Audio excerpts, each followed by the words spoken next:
가끔 뉴스를 바라보게 되면 억울한 그런 자리 가운데 있는 범인이 아님에도 불구하고 피의자로 그렇게 옥살이를 근 30년 가까이 그렇게 하다가 진범이 붙잡혀서 풀려나게 되는 이런 이야기를 들을 때가 있습니다.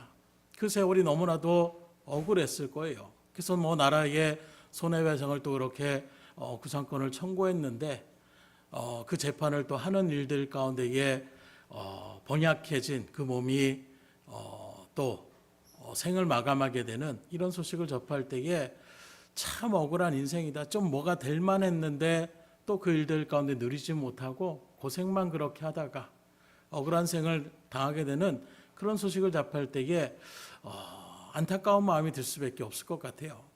오늘 말씀에 등장하는 요셉도 그와 같은 어떤 생애를 지금 걸어갔던 사람임을 우리에게 증거하고 있는데, 그는 어려서부터 어머님을 여인 사람입니다. 곧 자기 동생 베냐민을 낳다가 어머니가 해산의 고통 속에서 그렇게 숨을 거두게 돼요. 그러다 보니까 어떻게 됩니까? 그 아버지의 여러 다른 부인들 또 그 형제들, 그 일들 속에서 어머니의 사랑을 제대로 받지도 못하고 오히려 어찌 보면 계모라고도 할 수 있는 그런 일들 가운데 있는 그런 어머니로부터 여러 가지 눈칫밥을 또 받을 수밖에 없었을 거예요. 어쩌면 그런 모습을 바라봤던 야곱의 입장에서는 그 모습이 너무나도 안타까워서 그 어떤 아들들보다도 요셉을 아끼고 사랑했던 그런 모양을 취하지 않았을까. 근데 그것이 또 다른 배다른 형제들이 바라볼 때는 시기가 나고 질투가 또 생기는, 어찌 보면 그런 일들 가운데 성장했던 것이 요셉의 모습이었습니다. 그러던 어느 날 아버지의 심부름을 받아서 형들에게 그렇게 찾아갔다가 형들이 저 꿈꾸는 자 온다, 저 재수없는 놈 온다, 소위 이런 생각을 가지고 요셉을 죽이려고 합니다. 그때 유다가 우리 손으로 그렇게 죽이는 것은 좀 그렇다. 그래서 잠시 보류하는 일들 속에서 이스마엘 사람들의 어떤 그런 발걸음 가운데 있었던 사람들에게 그럼 그냥 우리 이익도 챙기고 얘도 죽이지 말고, 그런 모습에서 그냥 노예로 그렇게 동생을 팔아넘기게 되는, 한순간에 아버지와 또 모든 가족들을 그렇게 이별할 수밖에 없는 그런 일들 속에 지금 애굽으로 끌려가게 되는 것입니다. 그러다가 보디발 장군의 집에서 노예 생활을 하며 또 거기에서 밑바닥부터 어찌 보면 살아갔던 그의 삶 속에서 그 성실함과 또 그의 어떤 손길을 통해 역사하시는 하나님의 그 모습을 바라보면서 보디발 장군이 이제 이 요셉을 가정 총무로 세우는 그것이 오늘 본문의 말씀을 우리가 같이 읽은 것입니다. 그런데 뒤에 또 바라보게 되면 그래서 이제 좀 인생이 제2의 어떤 인생을 살만하게 됐을 때에 그 보디발의 아내의 유혹 속에서 또 억울하게 누명을 쓰고 왕의 죄수들만 갇히는 감옥으로 그렇게 갇히게 되는, 그리고 왕의 죄수들을 갇히게 된다. 이건 소위 말하면 반역자들, 결코 용서할 수 없는 자들, 이런 사람들을 가두는 곳을 이야기하고 있는 거예요. 그러니 그 감옥에서 언제 죽을지도 모르는 그런 삶을 살아갈 수밖에 없었던 것이 요셉의 삶이었다라고 이야기하고 있는 거예요. 그러니 얼마나 억울한 상황입니까?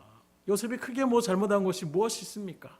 형들의 시기 속에서 노예로 한순간에 팔려갔다가 또 이제 그럼에도 불구하고 믿음을 지켰던 그 일들 가운데 좀 형통할 만하니까 그 속에서 또 억울하게 성폭행, 성추행범으로 그렇게 몰림을 당하고 감옥에 갇혀서 언제 죽을지도 모르는 그런 상황 가운데 놓여 있는 요셉의 모습, 이것만큼 억울한 일이 어디 있겠냐라는 거예요. 그런데 하나님의 말씀인 성경은 이러한 처지 가운데 있는 요셉을 억울하다라고 표현하는 것이 아니라 형통했다 이렇게 표현하고 있습니다. 이 절의 말씀을 다시 보면 여호와께서 요셉과 함께 하심으로 그가 형통한 자가 되어 그의 주인 애굽 사람의 집에 있었다. 방금 말씀드린 것처럼 인간적으로 바라보게 되면 억울하고 뚜껑이 열릴 수밖에 없는 그런 처지에 있는 그런 일들의 연속이었는데, 그런 요셉에게 하나님이 함께 하셨고, 그래서 요셉의 삶은 형통한 삶이었다. 여기서 우리는 먼저 이 형통이라는 의미가 무엇인지를 분명하게 우리가 알아야 된다는 거예요. 히브리 원어적으로 이 형통이라는 찰레하으라는 단어를 쓰고 있는데, 번성하다, 성공했다, 이런 의미가 내포된 것이 바로 형통의 의미인 것입니다. 그러니까 지금 요셉이 하나님과 함께함으로 번성한 사람이 되었다, 성공한 사람이 되었다, 이렇게 성경은 기록하고 있는 거예요. 지금 형들에게 시기심과 질투 가운데서 노예로 팔려왔고, 그것도 모자라 억울하게 누명을 쓰고 지금 언제 죽을지도 모르는 왕의 제수리 갇히는 감옥에 갇혀 있는 상황인데, 누가 듣더라도 참 억울하다, 그 인생 참 각박하다, 이렇게 얘기할 수밖에 없는 그 인생을 하나님이 그와 함께 하심으로 성공한 사람이 되었다, 번성한 사람이 되었다, 이렇게 지금 이야기하고 있는 거예요. 이 말씀이, 이 상황이 이해가 되십니까? 형통이란 단어를 잘못 기록된 것이 아닌가, 그의 삶이 불통이었더라, 차라리 이렇게 이야기하고 이렇게 글을 써야, 이런 단어를 써야 참 정말로 삶이 그렇다, 이렇게 우리가 이해할 수 있지 않겠냐라는 거예요. 그런데 왜 하나님의 진리의 말씀인 성경은 불통의 자리 가운데 있을 것 같은 그 처지에 있는 요셉을 형통한 사람이라고 하고 있느냐? 하나님의 말씀인 성경이 말하는 형통, 하나님의 말씀인 성경이 말하는 성경은 내 뜻대로, 내 생각대로 되어지는 자리가 형통하는 것이 아니라 하나님의 뜻대로 이루어지는 자리가 형통이라고 우리에게 말씀하고 있는 거예요. 다시 말해서 내 뜻이 이루어지는 것이 아니라 나를 통해서 하나님의 뜻이 이루어지는 것, 이게 바로 성경이 말씀하시는 형통의 의미라고 이야기할 수가 있는 것입니다. 그렇기 때문에 이 형통은 내 노력으로 되는 게 아니에요. 우연히 벌어지는 일이 아닙니다. 내 어떤 열심으로 되는 것이 아니라 하나님께서 내 인생을 주도하실 때에만 이루어질 수 있는 것이 성경이 말씀하는 형통의 자리, 형통의 사람이라고 이야기할 수가 있는 거예요. 그러기에 오늘 저와 여러분들이 은혜 받은 사람이요, 복 받은 사람이라고 얘기할 수가 있는 거예요. 왜요? 여러분은 지금 하나님과 함께 하시잖아요. 아멘으로 하답하셨으니 있을 줄 믿습니다. 그러니 어떤 어려움과 고난과 환난이 오더라도 낙심하지 말아야 되고, 우리가 그 일들 가운데 절망하지 않고 오히려 꼭 붙잡아야 될 것인데, 그게 바로 무엇이냐? 지금 내가 하나님과 함께 있느냐, 하나님이 나와 함께 하시느냐, 이것이 중요하다라는 거예요. 왜요? 그 능력의 하나님만 나와 함께 하신다라면, 내가 믿음의 자리를 놓치지 않고 그 하나님을 붙잡고 하나님과 동행하는 삶을 살아가면 반드시 때가 되었을 때에 그 모든 문제가 해결되고 진정한 형통의 자리로 하나님이 인도하여 주시기 때문인 것입니다. 그래서 우리는 하나님과 함께 하시는 사람이 되어야 된다는 거예요.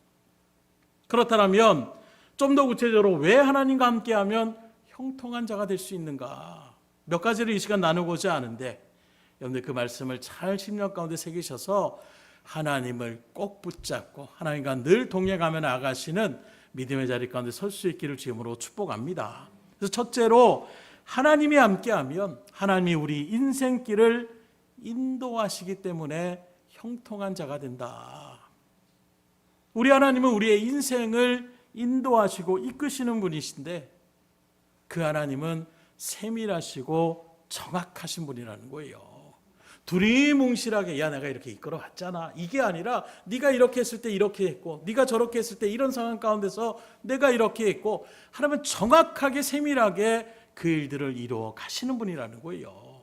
그렇게 바라본다라면 이 대한민국 땅에, 또 부천 지역에, 여러분들 등대교회에 믿음의 성도로서 이 자리에 앉아 계심도 결코 우연이 아니라 하나님의 섭리의 은혜의 일들 가운데에 계획하심과 인도하심을 믿으시기를 주님으로 축원합니다. 이 자리에 여러분들이 앉아 계신 것도 우연이 아니라는 거예요.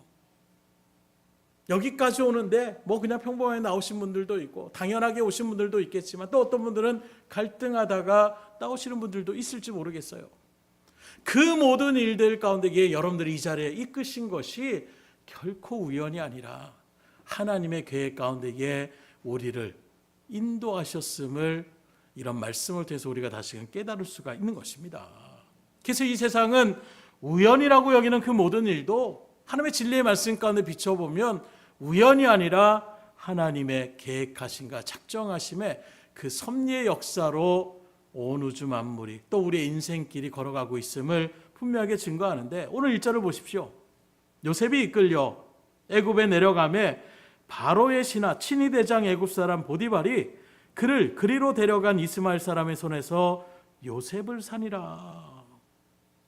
왜 하필 하나님은 그 이스마엘 사람들에게 노예로 그렇게 애굽으로 끌려가게 하셨을까? 그리고 또 때마침 그때의 애굽에 경호대장, 친위대장이라고 할 수 있는 보디발이 그 시간에 때마침 노예시장에 나와서 요셉을 딱 바라보게 되고 저 소년을 내가 사겠다라고, 나의 종으로 사겠다라고 이렇게 데려가게 됐을까? 왜 요셉이 그 아버지의 품에 있지 못하고 그 머나먼 타고날 수 있는 애굽으로 그렇게 내려갈 수밖에 없었을까? 여기에는 하나님의 분명한 섭리가 있는데, 그건 바로 무엇이냐? 생명을 살리시기 위해서 요셉이 애굽으로 내려갈 수밖에 없었다는 거예요. 곧 애굽의 생명도 살리고 가나안에 살고 있는 가족의 생명도 살리기 위하여 미리 애굽으로 요셉을 데려가신 것입니다. 물론 그 과정이 어떤 순리적인 어떤 인간적인 모습이 아니라 억울하게 그렇게 노예로 팔려가는 자리일지 몰라도, 이걸 나중에 요셉도 깨달아서 형제들이 두려워하는 일들 속에서 왜 두려워하십니까? 여러분들이 나를 팔아서 온 것이 아니라 하나님이 나를 인도하셔서 먼저 애굽으로 보내주신 것입니다. 요셉도 그것을 깨닫고 형제들을 미워하지 않아요. 그러면 또 드는 생각이, 아니 그러면 하나님이 다 하신다고 했는데 굳이 왜 노예로 그럼 끌려가게 합니까?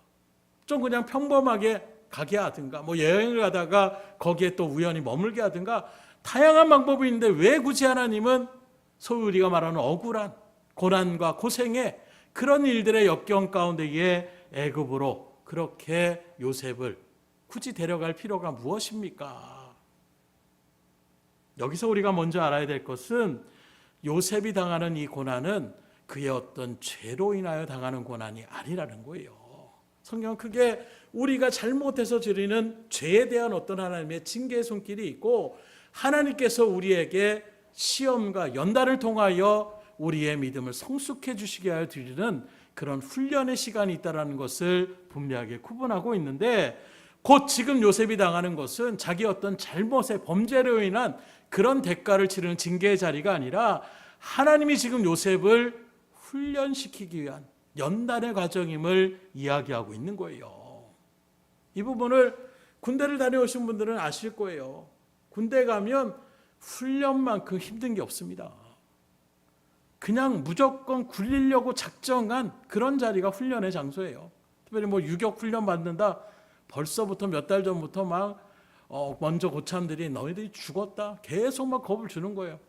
정말 가는 그 길부터 반 죽습니다. 온몸의 기력이란 기력은 다 빠지고, 평소라면 뭐 통나무 뭐 뛰어넘는 거 일도 아니에요. 저도 뭐 운동신경이나 뭐 이런 것들이 약한 편은 아닌데, 완전히 그냥 언덕에서 토끼띠으로 오리걸음으로 진액을 다 빼고 나니까 넘어갈 수가 없어요. 그냥 걸터한 듯이 가고, 죽일 테면 죽여라 하는 마음처럼, 그럼 뭐 굴르라 그러면 그냥 떼굴떼굴 굴르는 거예요. 차라리 굴르는 게 더 쉬울 정도로. 왜 그렇게 훈련을 강하게 합니까? 훈련을 강하게 받아야 본 전투에서 정신무장이나 이런 것들을 위해서 훈련을 강하게 하는 거예요. 무슨 말씀 드리고자 하냐면, 영적인 훈련도 마찬가지예요. 훈련 받는다 그냥 웃고 즐기는 정도의 모습이 아닙니다. 정말 힘들습니다. 정말 고통스러울 수밖에 없는 거예요. 이제 나 죽이려고 하시나 할 정도의 어떤 그런 마음의 자세 가운데 놓여질 수 있는 것이 훈련의 과정일 수가 있다는 것입니다. 곧 요셉을 하나님께서 훈련시키시는 이유는 그 많은 영혼들을 살리기 위하여 하나님의 계획과 작정이 있는데, 아시는 것처럼 나중에 요셉은 감옥에 갇힌 그 왕의 제수들에 있는 그런 감옥에서 한순간에 애굽의 가장 실권자라고 할 수 있는, 심지어 왕이 자기가 있는 도장을 갖다가 인장을 요셉에게 넘깁니다. 이건 왕의 주권까지도 너한테 맡기겠다라는 전적인 어떤 신뢰의 모습을 나타내고 있는 거예요. 한순간에 가장 어떤 밑바닥 인생에서 일순간에 가장 그 시대에 강대권을 할 수 있는 애굽의 총리가 되는 것, 그 일들이 그냥 그렇게 되는 것이구나. 아닙니다. 하나님은 과정을 다 준비하셔서 그가 그 자리에 올라가도 충분히 할 수 있는 거예요. 사실 왕의 맘대로입니다. 왕의 결정만 하면 아무도 아니 너 통리해 그러면 할 수 있는 것이 그 시대 바로 왕의 어떤 권력이었어요. 그러나 생각해 보십시오. 그냥 어떤 가정적인 것도 아니라 한 나라의 어떤 일들을 갖다가 담당하며 나가는 경제적, 정치적 이 모든 것들을 다스리며 나가는 자리가 총리의 자리인데, 우리나라도 그래서 한때 막 총리를 계속 막 바뀌고 막 이런 일들이 있었잖아요. 뭐 이거 마음에 안 드가, 저거 마음에 안 든다, 사상이 의심스럽다. 한 나라의 어떤 일들을 책임하며 나아가는 일들은 쉽지 않는 거예요. 그런 일들 가운데에 쓰임받게 하시기 위해서 먼저는 보디발의 가정 총무로서 한 집안의 어떤 일들을 관리하며 나갈 수 있는 역량을 키우게 하여 주시는 거예요. 그리고 이후에 그 일들 가운데서 경제적인 일들에 대한 모습들을 보디발 장군의 노예 생활 가운데서 그가 그것을 배웠다라면 왕의 감옥에서 이제 이후에 술관원장, 떡관원장이 그렇게 한순간에 붙잡혀가지고 들어왔을 때에 그 일들을 또 우연히 요셉이 그의 꿈 얘기를 듣게 되고 해몽을 한 대로 술관원장이 다시 복직을 해요. 그 복직을 하는 일들 속에서 내가 지금 어려운 기간이 있으니까 왕에게 좀 얘기해서 날 풀어달라고. 그런데 까맣게 잊어버립니다. 그 기간이 2년여의 시간이었어요. 그 2년여의 시간 동안에 왕의 제수들을 가두는 자리라고 해서 일반 평민들이 이 정도가 아닙니다. 정치적인 어떤 세를 과시하던 사람들이 눈밖에 나서 갇히는 자리가 바로 이 감옥이었어요. 그런 사람들의 시중을 또 요셉이 들게 되면서 정치적인 어떤 그런 부분들을 또 배우는 시간을 갖게 되는 거예요.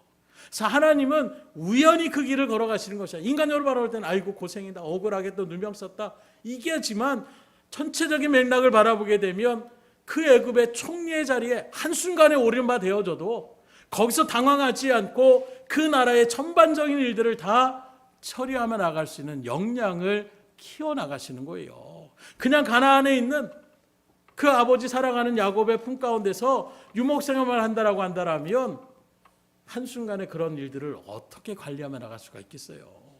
총리로 세운다라고 해도 그 능력의 역량이 따라갈 수가 없는 것입니다. 그 일들을 이뤄나가게 하나님은 차근차근 준비 작업을 하고 계시다라는 거예요. 그래서 하나님의 역사를 바라보게 되면 하나님은 결코 준비되지 않은 사람을 사용하지 않습니다. 예를 들어서 모세도 바라보십시오. 하나님이 그 모세를 쓰시기 위하여 광야에서 40년 동안 그 길이나 이런저런 일들을 그렇게 양을 치면서 미디안 광야에서 그렇게 목양의 생활을 할 수 있도록 인도하셨던 것을 바라볼 수 있습니다. 또 그들이 이뤘던 여호수아도 마찬가지예요. 가나안 땅을 정복하기 위해서 여호수아를 40년 동안 모세의 채찍꾼으로, 소위 말하는 부관처럼 그렇게 훈련받고 연단받게 하셔서 믿음의 사람으로 세움받은 그 여호수아가 가나안 땅을 정복하며 나갈 수가 있도록 하시는 거예요. 오늘 요셉도 세상을 구하는 구원자로 쓰시기 위하여 13년이나 되는 혹독한 고난을 겪도록 하나님이 인도하고 계시다라는 것입니다. 그렇다면 지금 하나님께서 여러분들을 인도하고 있는 길은 어떤 길입니까? 너무 힘들고 억울하고 지치고 괴로운 그런 길 가운데 있습니까? 그런 모습에서 혹시 이 길을 내가 잘못 선택한 길이 아닌가 후회하며 나가고 있지는 않습니까? 그렇다면 분명히 기억하십시오. 우리가 우리의 앞날을 알 수 없는 연약한 존재이기 때문에 그렇지, 우리 앞에 놓여있는 그것이 그래서 고난처럼 그렇게 우리가 생각되어질 뿐이지 실상은 고난이 아니라 하나님이 우리의 신앙을 세우기 위한 훈련과 연단의 그런 시간을 믿음으로 바라볼 수 있기를 주님으로 축원합니다. 그러니 요셉과 같이 지금 내가 가는 그 길 가운데에 하나님을 붙잡고 나가는 그 믿음의 자리를 우리가 묵묵하게 지켜나가면, 하나님과 함께하면 반드시 때가 되면 형통의 은혜를 누릴 수 있음을 믿으시고 기대하시며 소명 가운데에 믿음의 길을 걸어갈 수 있기를 주님으로 축원합니다. 두 번째로, 하나님이 함께하면 왜 우리에게 형통이 되느냐? 그 하나님이 사람과 환경을 통해서 형통케 하여 주시는 분이라는 것을 우리에게 알려주고 있습니다. 하나님이 일하시는 방법, 성경 말씀을 가만히 우리가 살펴보면 특징을 발견할 수 있는데, 그건 바로 무엇이냐? 하나님의 사람을 준비시켜 놓았다가 때가 되면 그 사람들을 붙여주셔서 주의 일들을 온전히 감당할 수 있도록 그렇게 믿음의 통역자로 세우고 일하시는 것을 바라볼 수가 있는 것입니다. 그래서 가장 대표적으로 예수님이 오시기 전에 세례 요한을 먼저 하나님께서 세워놓으셔서 그 메시아를 증거하며 나갈 수 있는 그 강팍한 시대 가운데서 세례 요한의 어떤 그 거침없는 소리에 사람들이 먼저 관심을 갖게 하고, 그 관심이 자연스럽게 예수님에게로 그렇게 이끌어가는 이 일들 가운데 인도되는 것을 우리가 엿볼 수가 있는 것입니다. 계속해서 말씀드리지만 오늘 본문에 나오는 요셉이 지금 처해 있는 환경은 형통이라기보다는 불통이라고 말하는 것이 더 맞는 그런 어떤 억울한 지금 자리 가운데 있는 것입니다. 그런데 하나님은 그런 불통의 환경을 형통으로 바꾸어 주시더라는 거예요. 어떻게 바꿔주십니까? 그때마다 필요한 사람들을 준비시켜 놓으시고 그들을 통하여 요셉을 붙여주심으로 결국에는 형통의 일로 이끌어 가시더라는 거예요. 그래서 2절로 3절의 말씀을 다시 보면, 여호와께서 요셉과 함께 하심으로 그가 형통한 자가 되어 그의 주인 애굽 사람의 집에 있으니 그의 주인이 여호와께서 그와 함께 하심을 보며 또 여호와께서 그의 범사에 형통하게 하심을 보았더라. 먼저 요셉, 애굽에 가서 보디발이라는 주인을 만나게 되는데, 보디발은 친위 대장이라고 얘기하고 있어요. 오늘날로 얘기하면 경호 대장이라고 이야기할 수가 있는 것입니다. 그러니 왕의 최측근이라고 이야기할 수가 있는 거예요. 왕의 생명을 보호하는 자리 가운데 있는, 그러니 왕이 누구보다 신뢰하며 나가는 그런 위치에 있었던 사람이 바로 보디발이라고 이야기할 수가 있는 거예요. 그러니 이런 보디발을 아무나 만날 수 있는 것이 아닙니다. 그런데 요셉은 애굽에 끌려와서 노예시장에 올려진 그때에, 그 시간에 때마침 보디발이 노예시장 가운데서 그 요셉을 바라보고 자기의 그런 종으로 그를 사서 그렇게 데려오게 되는 것도 우연이 아니라는 거예요. 하나님의 기가 막힌 세밀하신 섭리의 손길이었음을 우리가 바라볼 수가 있는 것입니다. 그런 정말 당대의 권력자에 있었던 이 보디발의 집에 노예가 몇 명 정도가 됐을까요? 적게는 수십 명에서 많게는 수백 명, 수천 명까지도 있을지 몰라요. 왜요? 그 제국의 말 그대로 오늘날 미국과 같은 그런 일들의 모습보다도 더 강력한 세를 당했던 것이 그 당시에 애굽이라는 나라의 모습이었어요. 계속 우리가 아는 것처럼 피라미드나 이런 것들을 바라보면 지금도 그 시대에 어떻게 이런 건축물을 세울 수 있을까 할 정도의 대단한, 정말 바위가 엄청나게 큽니다.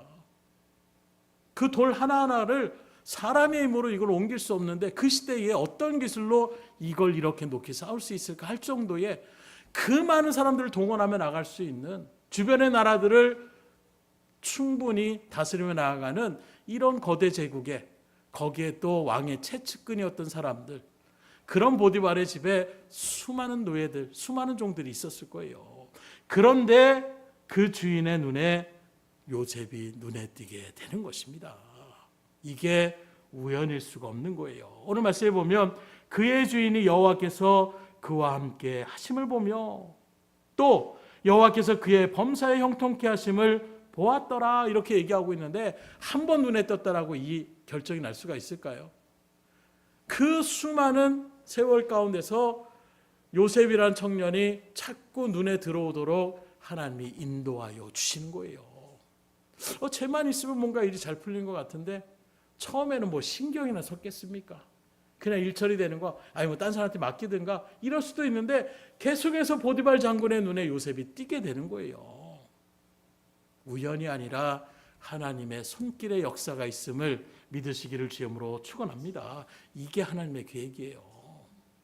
그래서 하나님은 어영부영하게 하시는 것이 아니라 세밀하게 그 시간과 타임을 정확하게 이끄시며 인도하시는 그런 하나님이심을 우리가 또한 성경을 통해 배울 수가 있는 것입니다.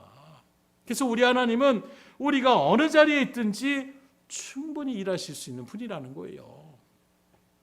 양치는 목동했던 요셉을 애굽의 총리로 만드시는 하나님이십니다. 물론 그 과정에 훈련의 과정이 있었지만 그 일들 가운데서 하나님은 얼마든지 그 영혼을 통하여 역사하시고 주의 일들 가운데 쓰임받을 수 있도록 세워나가시는 분임을 우리가 배울 수 있는 거예요. 한남 목동이었던 다윗을 이스라엘의 강력한 왕으로 세워주시는 분이 하나님이십니다. 그러니 여러분들도 내가 지금 어디에 있든지 환경이 어떻든 그것 때문에 이러쿵저러쿵 사람을 탓하고 환경을 탓하고 그렇게 나가지 마십시오. 나의 능력을 보고 나는 왜 이렇게 능력이 없느라고 한탄하지도 마십시오. 그럴 때일수록 오히려 하나님을 함께 하심을 믿음으로 굳건하게 붙잡으시면 반드시 하나님께서 우리의 길을 인도하시고 우리가 필요한 사람들을 만나게 해주시는 것입니다. 그래서 저도 사역의 길을 처음 이제 등대교회를 떠나서 나가는데 두려운 거예요. 원래 저도 뭐 이렇게 성향 자체가 강하고 뭐 이렇게 나가는 스타일이 아니라 좀 소극적이고 적극적이지 못한 이런 모습에서 다른 교회 나와가지고 갑자기 전도사 사역을 한다는 게 쉽지 않는 것입니다. 두려운 밤 어떻게 하실까? 그냥 뭐 기도가 절로 나오더라고요. 기도로 준비하고 이렇게 갔는데 사람들을 붙여 주시더라고요. 제가 막 찾아다닌 게 아니에요. 누가 이게 아니라 솔직히 갈 때는 뭐 그래도 관계가 좀 있었던 그 학생 한 명, 목사님 자제였던 그 학생이 필리핀 선교로 갔을 때에 그때 만났던 친구가 있어가지고 뭐 그런 일 있으면 그 친구한테 좀 물어봐야지. 왜냐하면 우리 등대교회들 이렇게 전도사님들이 오시면 제가 뭐 저 친구는 가정이 어떻고 이런 것들을 제가 좀 설명하는 일들 가운데 있어서 그 친구한테 좀 물어봐가지고 그렇게 학생부를 운영하면 되겠다. 그런 마음으로 갔는데 웬걸요. 그 친구한테는 뭔가 얻을 수 있는 게 없더라고요. 그런데 집사님들을 통해서 먼저 와가지고 제가 뭐 물어본 것도 아닌데 전도사님 우리 학생들은 이렇고요. 우리 교회 분위기는 이렇고요. 먼저 설명을 쭉 해주시는 거예요. 그래서 그 설명을 듣고 어떤 일들에 대한 돌아가는 부분들이나 이런 것들을 바라보면서 그때 깨닫게 되는 것이 하나님께서 사람들을 붙여주시면 되는구나.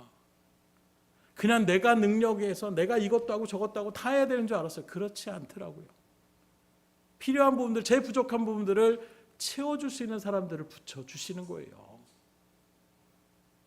그것이 한 번이라면 우연일 수도 있겠다 생각하는데 그 다음 사역지로 갈 때에는 이젠 더 막막했습니다. 뭐 어떤 일들이 아니라 학생 총신대 하면 거기에 이렇게 전도사 사역을 뽑는 일들 가운데서 구인 광고처럼 이렇게 올리는 그런 일들이 있어요. 그래서 뭐 자격증이 어느 게 있고 뭐가 있고 이렇게 올려놓으면 거기서 이제 교회를 찾아가서 이렇게 문의를 해가지고 면접을 보는데 그렇게 해서 들어가게 됐는데 말 그대로 거기에서도 또 하나님께서 이 사람 저 사람 붙여주시는 거예요. 힘들고 지칠 때에 또 위로해 주시는 그런 분들을 또 와서 그 일들을 이뤄나갈 수 있도록 인도하시는, 그래서 그 이후부터 사역의 일들을 하는데 두려움이 있지만 하나님의 믿음의 통역자를 붙여주시면 충분히 할 수 있는 것이구나. 물론 내가 할 수 있는 최선의 모습들을 위하여 다른 박질해야 되는 부분이 있지만 내가 못하는 부분은 또 하나님께서 할 수 있는 분들을 붙여주셔서 얼마든지 그 일들을 이뤄갈 수 있다는 것을 깨닫게 하여 주시더라고요. 그 다음 사역지에 갔을 때도 마찬가지인 거예요. 갈 때마다 하나님은 믿음의 동역자들을 붙여주셔서 사역을 감당할 수 있도록 인도하여 주시는 것입니다. 그 하나님은 여러분들에게도 동일하세요. 주의 길을 걸어갈 때에 믿음으로 가라 하면 믿음의 동역자들을 붙여주십니다. 어떨 때는 전혀 연락도 없었던 사람이 갑자기 연락을 해가지고 만나서 이런저런 이야기를 나누는 가운데서 또 그런 어떤 마음의 위로를 받고 힘을 얻고 다시금 주의 일들 가운데 마음을 다지며 나갈 수 있는 이런 일들도 이루어 나가시는 거예요. 곧 지금 요셉이 그 모든 일들 가운데 말씀드린 것처럼 보디발의 집에서 경제의 어떤 구조를 그 일들 가운데 배우게 하여 주시고, 또 감옥에 들어가서는 수많은 정치인들을 만나면서, 위정자들을 만나면서 거기에서 정치에 대한 부분들을 그렇게 배우게 하여 주시는 거예요. 그리고 때가 되었을 때에 그가 애굽의 총리로서 무소불위의 권력을 받게 되고, 결국에는 자기의 집안 식구들까지도, 주변에 있는 사람들까지도 다 그렇게 이끌어갈 수 있는 믿음의 자리 가운데에 이끌어가 주시는 것입니다. 그러니 여러분들도 얼마든지 하나님께서 믿음의 사람들을 붙여주시면 감당하며 나갈 수 있는 거예요.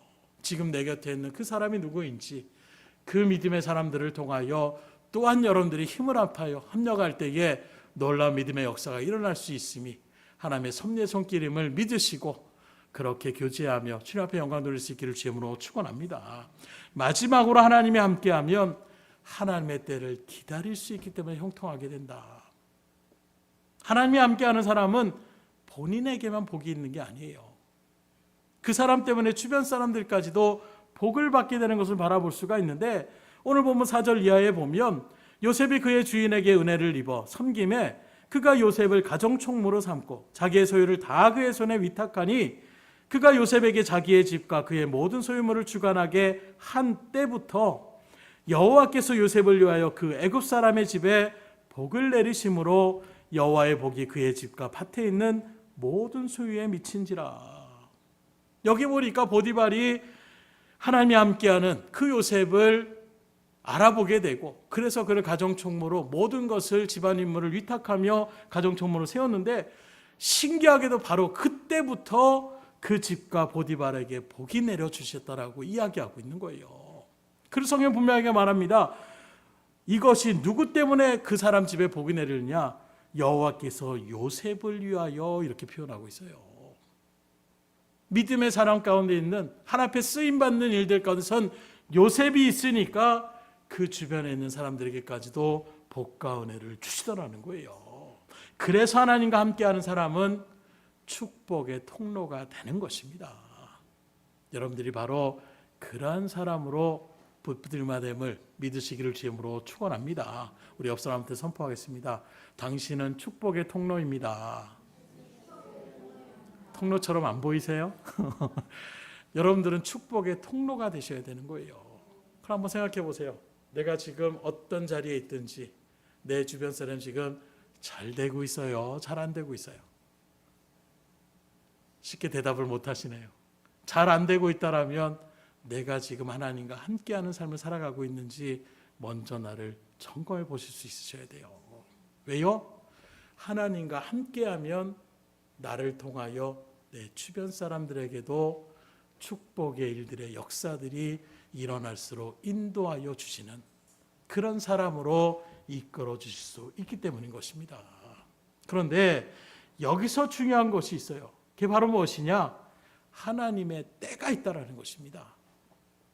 요셉이 감옥에서 제수로 있는 동안에 그 감옥 안에 두 명의 말 그대로 그들도 그 왕에게 가장 신뢰받는 그런 자리 가운데 있는 관리 두 명이 잡혀 들어오게 돼요. 바로 음식을 관리하며 나가는 술 맡은 관원장과 떡 맡은 관원장이라고 얘기하고 있습니다. 특별히 고대 시대에 술이라는 것은 왕의 어떤 자리 가운데에 뭐 음식은 됐더라도 술이라는 것을 가까이 하게 되는데, 이 술이라는 것은 독을 타기에 가장 용이한 그런 어떤 음식이라고 얘기할 수가 있는 거예요.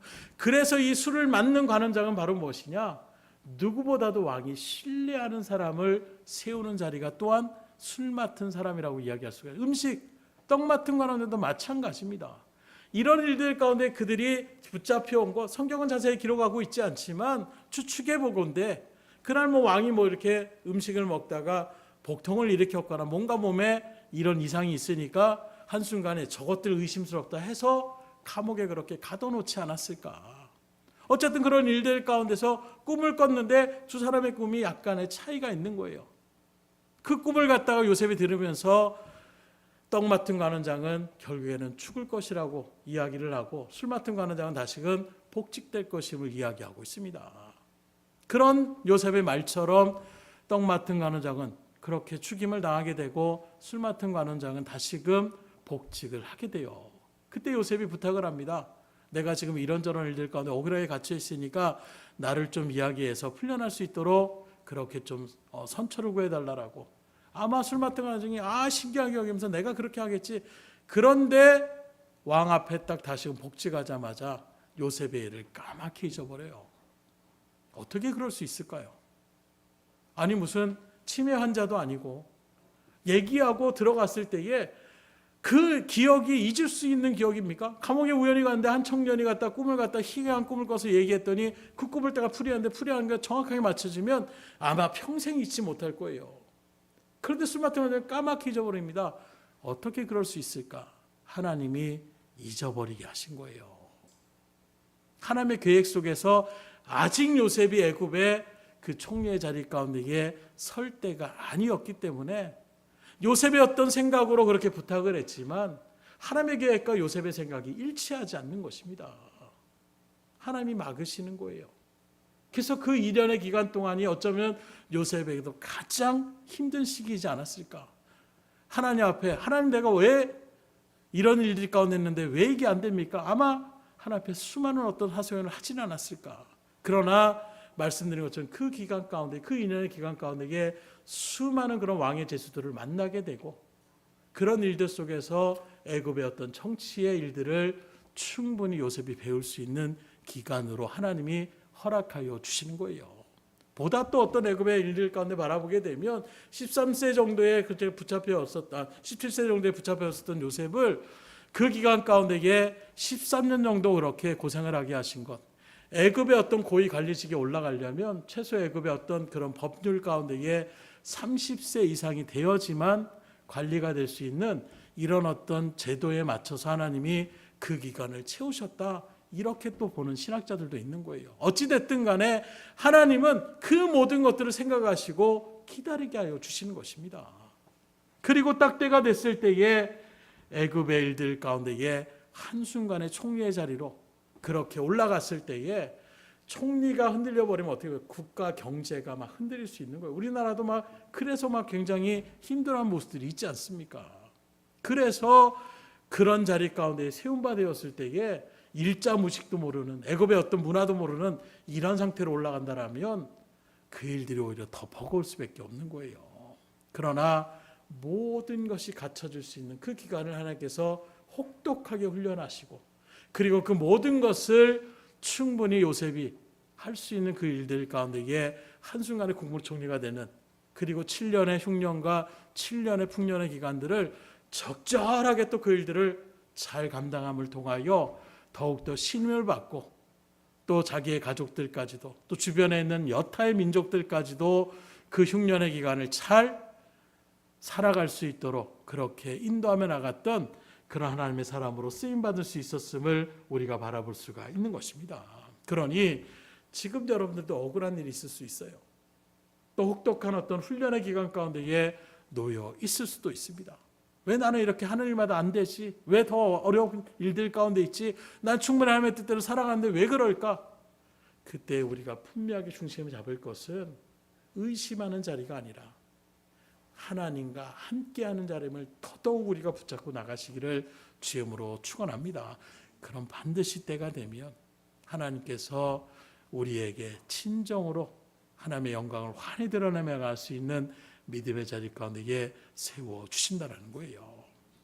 오늘 이 말씀 여러분들 신앙 가운데에 잘 새기셔서 하나님과 함께하는 것이 얼마나 중요한 자리이고 얼마나 복된 자리임을 분명히로 믿음으로 바라보시고 이 시간에도 그 주님이 함께하심을 간구하시되 하나님의 뜻대로 나아가는 일들 가운데에 순종함으로 그렇게 주의 일들을 이뤄나갈 수 있는 믿음의 자리에 서게 하여 주시옵소서.